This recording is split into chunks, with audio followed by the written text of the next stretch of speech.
मित्रों, सामान्य ज्ञान के इस वीडियो में बात करते हैं जैन धर्म के विषय में। एग्जाम ओरिएंटेड है और इन फैक्ट से, नोटेड फैक्ट से एग्जाम में 1 से 2 प्रश्न अवश्य आते हैं। जैन धर्म के संस्थापक ऋषभ देव जी, जिनको कि आदिनाथ के नाम से भी जाना जाता है। जैन धर्म के जो 21वें गुरु थे, 21वें तीर्थकर थे, वो नेमिनाथ जी थे। सारे के सारे फैक्ट एग्जाम ओरिएंटेड है। जैन धर्म के 22वें गुरु अरिष्ट नेमी थे।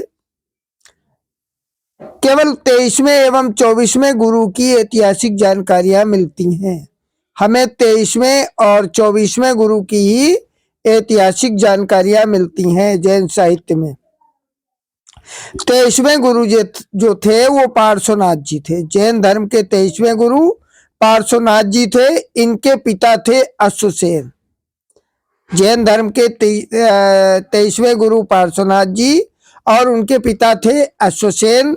ये काशी के राजा थे और इनकी माँ का नाम बामा था। इनकी माँ का नाम बामा। पार्श्वनाथ जी को सम्मेद नामक पर्वत पर ज्ञान की प्राप्ति हुई।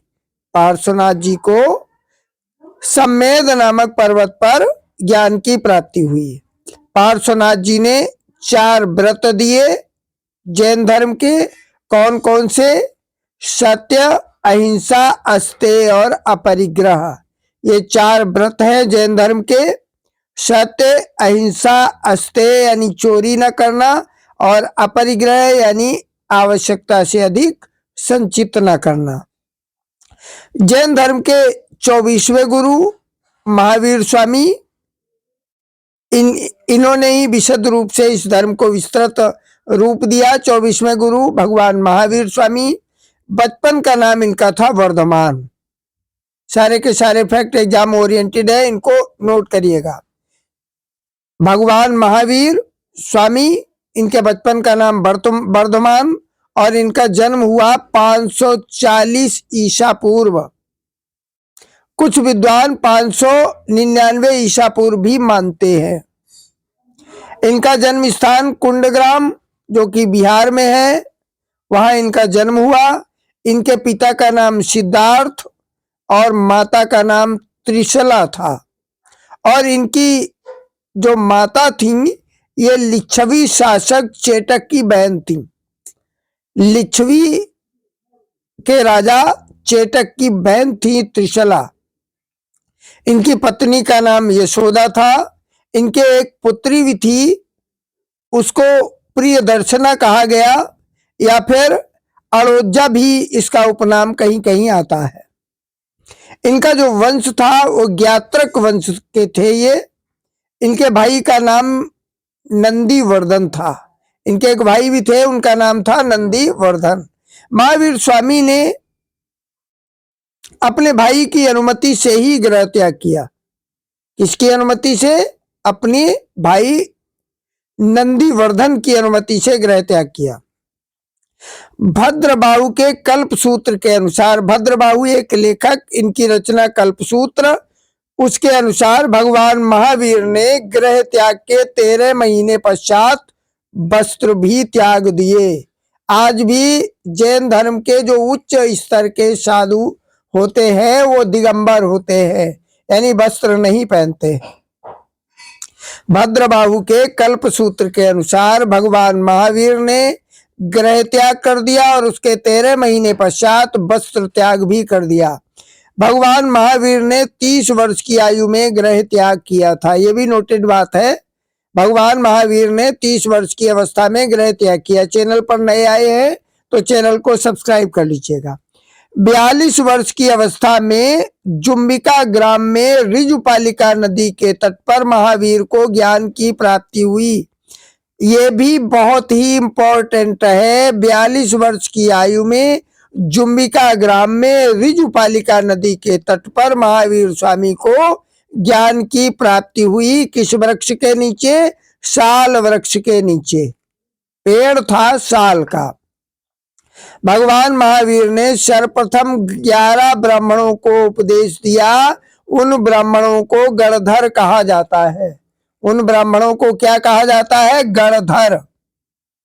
नेक्स्ट फैक्ट देखिएगा, भगवान महावीर की मृत्यु के समय केवल एक गणधर सुधर्मन जीवित था। यानी इन्होंने जो ब्राह्मणों को उपदेश दिया उनकी संख्या थी 11 और इनकी मृत्यु के समय केवल एक गणधर, उसका नाम था सुधर्मन, वही जीवित थे। भगवान महावीर के प्रथम शिष्य का नाम जामाली था और वो इनके दामाद भी थे। प्रथम शिष्य जामाली, वो इनके दामाद भी थे। भगवान महावीर के विरुद्ध पहला विद्रोह भी जामाली ने ही किया। पहला विद्रोह किसने किया? जामाली ने ही किया। और भगवान महावीर के विरुद्ध दूसरा विद्रोह तीसगुप्त ने किया। ये सब नोटेड फैक्ट है, इनको याद रखिएगा। 72 वर्ष की अवस्था में पावापुरी में महावीर स्वामी की मृत्यु हुई, यानी महापरिनिर्वाण हुआ। ये पावापुरी कहाँ है? बिहार में। भगवान महावीर की शिक्षाएं देखिएगा। भगवान महावीर ने 5वां व्रत और शामिल किया, जिसको कहते हैं ब्रह्मचर्य। ब्रह्मचर्य को 5वें व्रत की संज्ञा दी।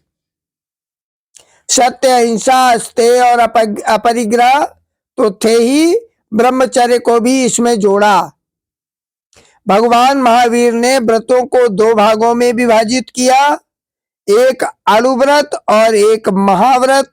अणुव्रत का मतलब गृहस्थ यानी जो आम आदमी है वो अणुव्रत के अंतर्गत रहे, और जो मुनि है यानी महात्मा लोग हैं ये महाव्रत करे। किस चीज का? सत्य, अहिंसा, अपरिग्रह, अस्तेय और ब्रह्मचर्य सबका महाव्रत करे, यानी पूर्णतया पालन करे। ज्ञान के प्रकार महावीर स्वामी के अनुसार मति यानी इंद्रिय जनित ज्ञान को मति कहा गया। तो हमारी ज्ञानेंद्रिया है उनके अनुसार जो ज्ञान है इंद्रिय जनित ज्ञान को मति कहा गया। यह ज्ञान पशुओं को भी होता है, यानी मति पशुओं को भी होती है। और श्रुति सुनकर होने वाला ज्ञान, सुनकर होने वाले ज्ञान को श्रुति कहा गया। अवधि कहा गया दूर देश के ज्ञान को। और मन, इसका पर्याय बताया गया किसी की मन की बात जान लेना। मन पर्याय उसको बोला गया, यानी मन की माइंड रीडिंग कह सकते हो आप। और कैवल्य यानी अंतिम एवं संपूर्ण ज्ञान को कैवल्य कहा गया। ये केवल तीर्थकरों को ही होता है। कैवल्य की प्राप्ति केवल तीर्थकरों को। जीव, जीव किसको बोला गया? यानी जड़ चेतन तत्व आत्मा को जीव बोला गया। पुद्गल किसको बोला गया? महावीर स्वामी के अनुसार या जैन धर्म के अनुसार जड़ तत्व को पुद्गल कहा गया है। ये जैन दर्शन में ये पुद्गल का वर्णन है। बंधन यानी जब कर्म पुद्गल जीव से चिपक जाते हैं तो जीव बंधन में पड़ जाता है। यानी जब जड़ तत्व जीव के कर्म में शामिल हो जाता है, यानी जीव कर्म आसक्त हो जाता है, तो जीव बंधन में पड़ जाता है। आश्रव किसको कहते हैं? यानी कर्म यानी पुद्गलों का जीव की तरफ होने वाले प्रवाह को आश्रव कहा गया। संबर किसको कहा गया? जीव की तरफ होने वाले कर्म यानी पुद्गलों के प्रवाह का रुक जाना संबर कहलाया। निर्जरा किसको कहा गया? जीव से चिपके हुए कर्म, पुद्गलों का पृथक होना यानी जीव के कर्म विरत होने को निर्जरा कहा गया। और मोक्ष, जब अंतिम कर्म पुद्गल से जीव से झड़ जाता है यानी जीव विरत हो जाता है या पृथक हो जाता है, उसे मोक्ष कहते हैं। जीव सिद्ध शिला पर विश्राम करता है, यानी जीव कर्म से विमुक्त होकर के मोक्ष को प्राप्त हो जाता है। जैन दर्शन के अनुसार जीव अनंत चतुष्टय प्राप्त हो जाता है। अनंत ज्ञान, अनंत दर्शन, अनंत बल और अनंत आनंद को प्राप्त हो जाता है मोक्ष के पश्चात। जैन धर्म के त्रिरत्न भी बताए गए। कौन कौन? सम्यक ज्ञान, सम्यक दर्शन, सम्यक आचरण यानी सम्यक चरित्र। सम्यक मीन्स होता है समान। अनेकांतवाद ये जैन धर्म का सिद्धांत है। ये दर्शन जैन तत्व मीमांसाई सिद्धांत है, तत्व मीमांसा का सिद्धांत है जैन धर्म का।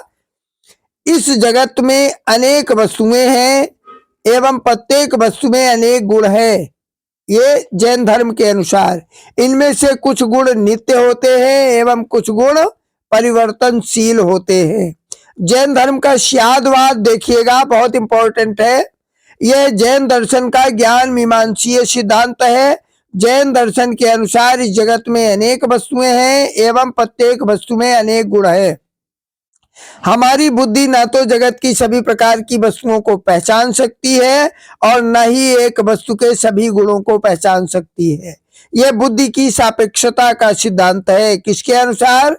जैन धर्म के अनुसार। हमारा ज्ञान सदैव देश काल परिस्थिति के सापेक्ष होता है।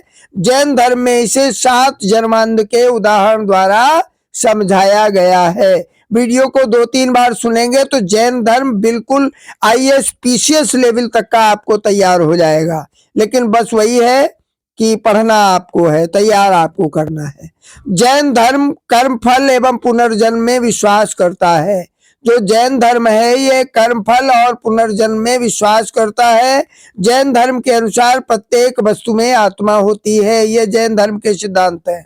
और जैन धर्म का सिद्धांत और क्या देखिएगा, एक शरीर में एक से अधिक भी आत्माएं हो सकती हैं। अब जैन संगीतियां देखिएगा, ये बहुत इंपॉर्टेंट है। जैन संगीति, प्रथम जैन संगीति देखिएगा। जैन संगीतियां जो हुई 298 BC में चंद्रगुप्त मौर्य के समय में पाटलिपुत्र में पहली संगीति हुई। स्थूल भद्र स्थूल भद्र के सानिध्य में हुई और इसके उपाध्यक्ष थे भद्रबाहु जी। दूसरी जैन संगीति 512 AD आफ्टर डेथ हुई, यानी ईस्वी सन। वल्लभी जो कि गुजरात में है, देवादि धर्मा क्षमा श्रमण इसके अध्यक्ष थे। प्रथम संगीति में ये 2 संगीतियां हुई। प्रथम संगीति का निष्कर्ष देखिएगा। प्रथम संगीति में जैन धर्म 2 शाखाओं में विभक्त हो गया। प्रथम संगीति कब हुई? 298 ईसा पूर्व चंद्रगुप्त मौर्य के शासनकाल में पाटलिपुत्र में, और द्वितीय 512 AD यानी ईस्वी सन में वल्लभी में गुजरात में। प्रथम जैन संगीति का परिणाम क्या निकला? जैन धर्म 2 शाखाओं में बट गया। कौन कौन? एक दिगंबर, एक श्वेतांबर। दिगंबर कौन थे? भद्रबाहु के अनुयायी दिगंबर कहलाए।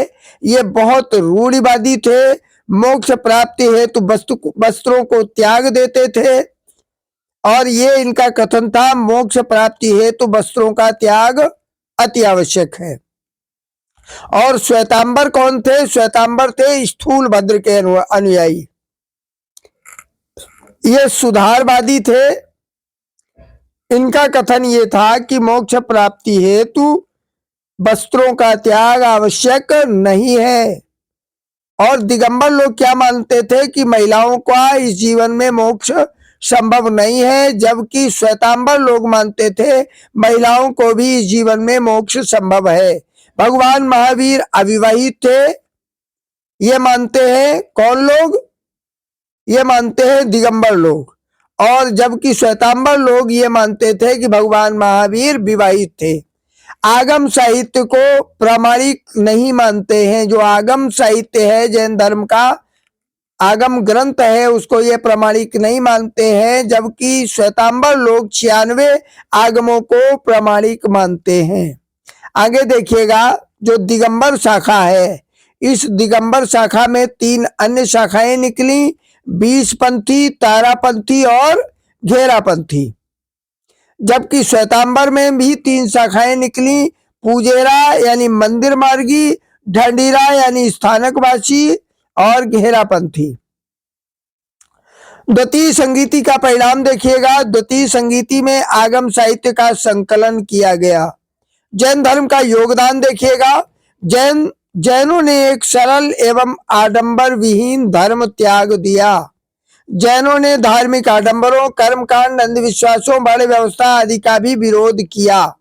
नेक्स्ट देखिएगा नंबर 3, जैनों ने नैतिक मूल्य पर अत्यधिक बल दिया, जैसे कि सत्य और अहिंसा, जिससे समाज का नैतिक उत्थान हुआ।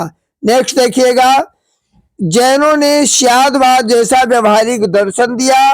नंबर 5 देखिएगा, स्थापत्य कला में भी जैन साहित्य में बहुत योगदान हुआ। गंग शासक चामुंडराय ने सवर्ण बेलगोला में बाहुबली की मूर्ति का निर्माण करवाया जैन काल में, और रणकपुर एवं देलवाड़ा में, जो दिलवाड़ा है इसमें सुंदर मंदिरों का जो दिलवाड़ा का जैन मंदिर है, ये सब इसी काल में बने। मथुरा एवं अमरावती शैलियों में जैन धर्म से संबंधित मूर्तियों का भी निर्माण कराया। ये विस्तृत अध्ययन जैन धर्म के संबंध में, इसी से आपको प्रश्न बनते हैं। चैनल को सब्सक्राइब कर लीजिएगा और चैनल की प्लेलिस्ट जीके इन हिंदी में जाकर के आप बहुत सारे जीके और जीएस के वीडियोज देख सकते हैं।